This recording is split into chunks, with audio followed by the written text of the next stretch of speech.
Hi, and welcome in Encounter Calendar. In this series of video, I will try to give a little tool for DMs or players to have some encounters for your D&D or other RPG games. All videos will have a little storyline with NPCs, a monster, and usually I will try to have a map or some visual aids to help with the encounter. In this first video, our main antagonist will be a hag. It will be set in a small village, and it can be used, for example, if this party is traveling from a big city to another and you want to have a bit of a small adventure or an interesting thing happen on the journey. The party arrives in a small village after a long day of traveling. The village is not really big and there's only one inn, so they naturally gather there to have a drink and maybe a hot meal before either powering through the night for the rest of the journey or booking a room and staying for a night in this small village.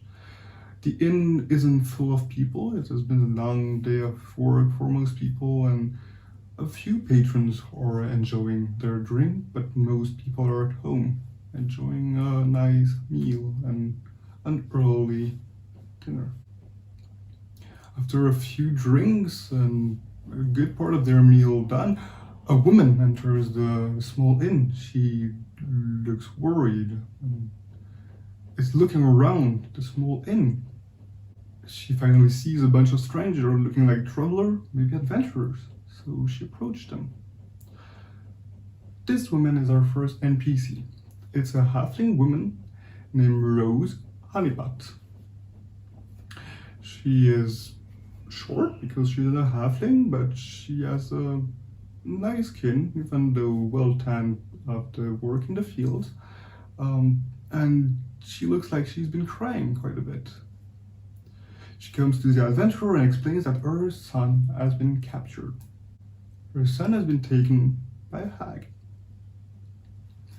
She explains how it happened. It happened quickly. She doesn't know how it happened, and doesn't really give much information outside of my son has been taken and I know it's a hag. If the party is inquisitive enough and insightful enough, they might notice that our Miss Honeypot is not completely truthful with them. She's holding back some information, but at this point she will not reveal it. Unless intimidated, of course. But we will see what information it is later.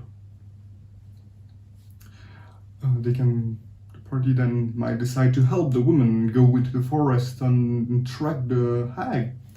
And they might even catch up with the hag.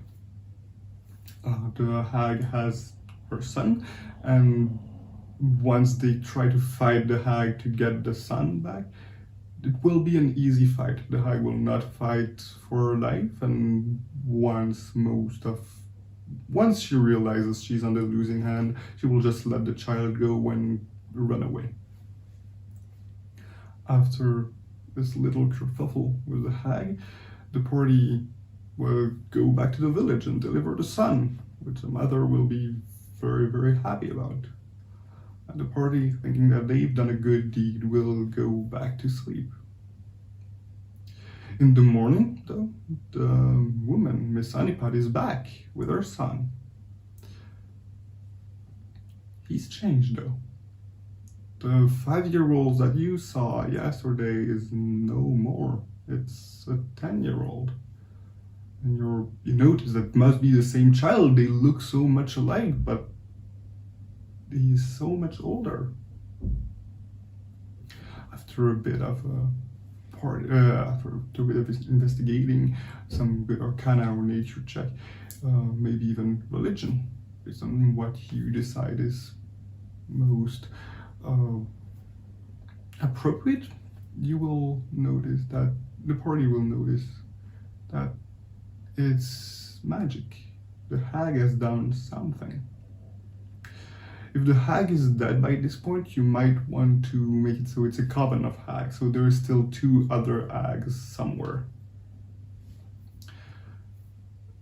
After a bit of looking around for a solution, they might either want to go directly to the hag coven, or they might try to find someone else to help them. By asking around, they might learn of a druid, an elven druid that lives in the forest nearby. If the party investigates a bit more and asks a few more questions the mother before going to the druid, they might learn a few interesting informations. The child getting older is not a simple curse. The mother made a deal with the hag. The contract said that the mother would get her husband back, dead a few years before, if the woman gave the fruit of her labor. She thought that because she worked in an orchard, she would just have to give a few fruits from her trees, and was excited about this, knowing that she could get her husband back for such a low price. But hags are not that simple. The trick was that the fruit of her labor was the fruit of a woman's labor. It was her child. And so she took her son. And her son is now turning into his dad, the dead husband. After finding that information, or not finding it if they don't try to, they might go directly to the druid or to the hag. But first we'll deal with the druid. The druid, once found in the forest, is not too hard to find. People know where his hut is and they will show them where it is. Simply, the druid will say that for him there is only two real solutions here. The first solution is to completely end the contract. A way to do that is to kill all hags involved and the mother. If neither ends of the contract are there to fulfill it, the contract is null and void. The second possibility is a bit more diplomatic. The party has to go to the hags and negotiate. Try to make another contract, give something that the hag would want more than to just ruin the life of this mother and this child. And the way they would do that is to propose to take something else.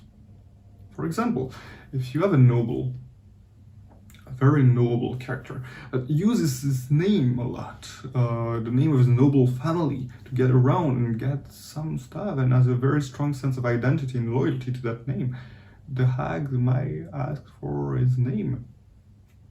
After giving the name and agreeing to the contract, the character will forget his name, and all the party members will forget it too. The now nameless character cannot use his noble status.